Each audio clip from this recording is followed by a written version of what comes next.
শতাংশ মানুষ প্রত্যক্ষভাবে কৃষিকাজের সাথে জড়িত।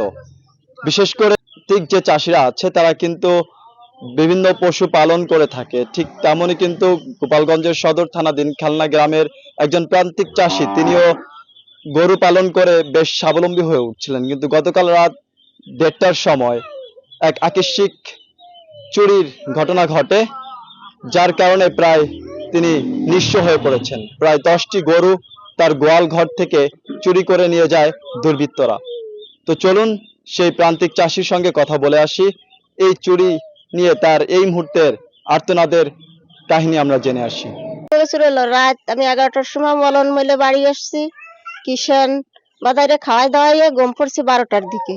12টার দিকে ঘুম পড়ে রাত 1টা বাজে উঠছি। উঠে দেখি আমার বাড়ির সবকিছু ঠিক আছে। আমি ঘরে যেয়ে শুইছি। ঘরে শোয়া যাওয়ার পরে আধা ঘন্টা পর আবার আমি বেরোইছি।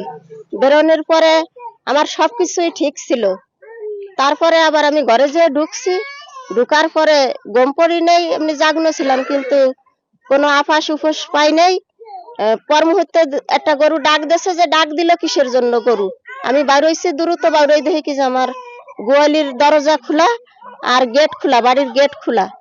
সব এই মাত্র এই সবই আমরা জাগ্রতা হইয়া জোহর ছাড়ছি। তা গরু বাছুর সবকিছু নিয়ে গেছে। 10টা গরু নিয়ে গেছে, আমার একটা গরু আছে মাত্র। তাতে 8 লাখ টাকার আমার গেছে। একটা সময় গরু নিয়ে আমার আশা ভরসা সবকিছুই আমার এই গরু নিয়ে। আমি এই গরুর উপর থেকেই আমি চলাফেরা করি। এই গরুই আমার ভবিষ্যৎ।